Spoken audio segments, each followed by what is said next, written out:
की राजधानी चंपापुरी नगरी में भगवान महावीर स्वामी के परम भक्त तत्वज्ञ श्रमणोपासक पालित श्रेष्ठी अपना व्यापार धंधा बहुत बड़े पैमाने पर करते थे। समुद्र में चलने वाले बड़े बड़े जलपोतों द्वारा वह अपना माल सुदूर देशों में ले जाते थे और वहाँ उत्पन्न होने वाला माल यहाँ लाकर बेचते थे। इस तरह आयात निर्यात से उसका व्यापार बहुत अच्छा चलता था। एक बार उसे जल मार्ग द्वारा पिहुंड नगर जाना पड़ा। वहाँ व्यापार के लिए काफ़ी समय रुकना पड़ा। उसके व्यापार में नीति, प्रामाणिकता आदि गुणों से आकृष्ट होकर वहाँ के एक संपन्न सेठ ने अपनी कन्या का विवाह पालित से कर दिया।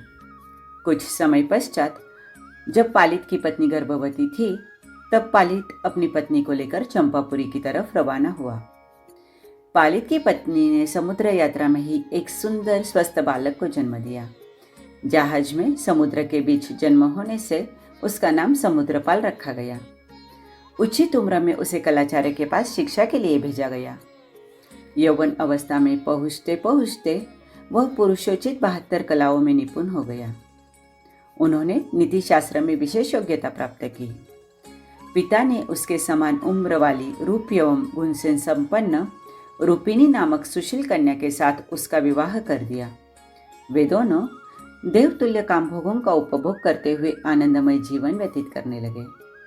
समुद्रपाल श्रेष्ठी एक बार महल के झरोखे में बैठे नगर की शोभा निहार रहे थे। उस समय मार्ग से कुछ राजपुरुष एक मृत्युदंड प्राप्त व्यक्ति को रस्सियों से बांध कर ले जा रहे थे। वह बंधा हुआ व्यक्ति लाल रंग के वस्त्र पहने हुए था। उसके गले में लाल कनेर के फूलों की माला थी। शरीर पर चंदन का लेप लगा हुआ था। राजपुरुष उस व्यक्ति के दुष्कर्मों की घोषणा करते जा रहे थे। इस दृश्य ने समुद्रपाल के दिल को विचलित कर दिया। उनका चिंतन शुरू हुआ कि अवश्य ही इसने बुरे कर्म किए हैं, तभी इसे मृत्युदंड दिया जा रहा है। संसार में किए गए शुभाशुभ कर्मों का फल भोगना ही पड़ता है। कर्म कभी किसी को नहीं छोड़ते।